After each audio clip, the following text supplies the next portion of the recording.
નમસ્કાર વિદ્યાર્થી મિત્રો, ધોરણ 7 વિષય સંસ્કૃત. આજે આપણે ધોરણ 7માં પ્રહેલિકા એટલે કે ઉખાણાનો અભ્યાસ કરીશું. પ્રહેલિકા નંબર 1. વૃક્ષાગ્રવાસી ન ચ પક્ષીરાજ ત્રિનેત્રધારી ન ચ શૂલપાણિ ત્વગ્વસ્ત્રધારી ન ચ સિદ્ધયોગી જલમ ચ બિભ્રન્ન ઘટો ન મેઘ. વિદ્યાર્થી મિત્રો, પ્રસ્તુત પ્રહેલિકામાં શબ્દ આપેલા છે તે આપણે સમજીએ.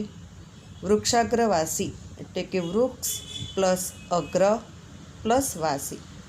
અગ્ર એટલે આગળ અને વાસી એટલે રહેનાર. વૃક્ષની ટોચ પર રહેનાર.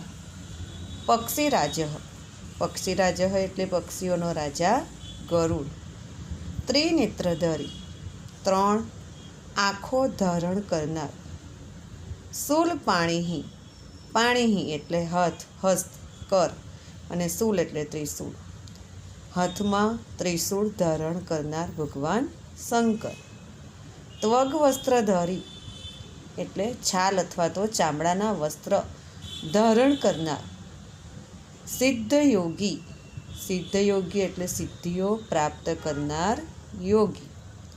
જલમ, જલમ એટલે પાણી. ઘટ એટલે ઘડો. મેઘ એટલે વાદળ. બિભ્રન્ન એટલે ધારણ કરનાર.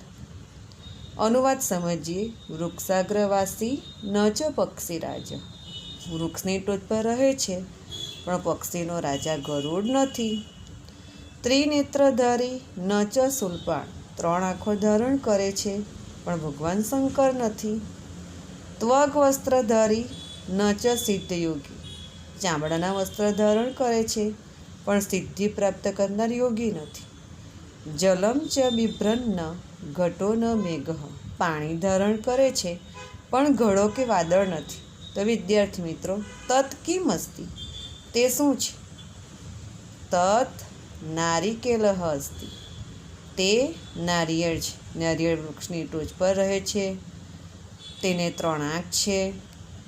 તેનું જે ઉપરનું પડ છે, છાલ છે, તેને ત્વગ્વસ્ત્રધારી કીધું છે અને તેમાં પાણી રહેલું છે, જેને કારણે પ્રસ્તુત પ્રહેલિકાનો જવાબ નારિકેલ છે.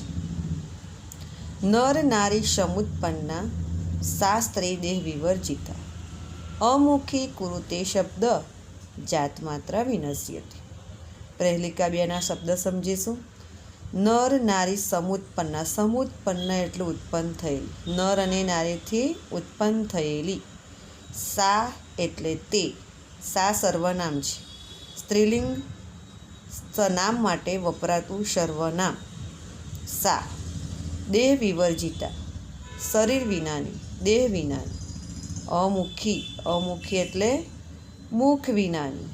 શબ્દમ અવાજ. કુરુતે એટલે કરે છે. જાત માત્રા એટલે જન્મતાની સાથે. વિનશ્યતિ, વિનશ્યતિ એટલે વિનાશ પામે છે. નર નારી સમુત્પન્ના સા સ્ત્રી દેહ વિવર્જિતા અમુખી કુરુતે શબ્દમ જાત માત્રા વિનશ્યતિ. નર અને નારીથી ઉત્પન્ન થયેલી તે સ્ત્રી શરીર વિનાની અથવા દેહ વિનાની છે. મુખ વિનાની હોવા છતાં અવાજ કરે છે અને જન્મતાની સાથે જ નાશ પામે છે. તત્કિમ અસ્તિ, તે શું છે? તો તત છોટિકા. છોટિકા શબ્દનો ગુજરાતી અર્થ છે ચપટી. આપણે જ્યારે ચપટી વગાડીએ છીએ ત્યારે અંગૂઠાનો ઉપયોગ અને આંગળીનો ઉપયોગ કરીએ છીએ. તો અંગૂઠો નર છે અને આંગળી નારી છે. દેહ એને શરીર નથી. મુખ ન હોવા છતાં ચપટીનો અવાજ આવે છે અને એ અવાજ તરત જ અદૃશ્ય થઈ જાય છે, જેને કારણે જવાબ છે છોટિકા, ચપટી. અસ્તુ.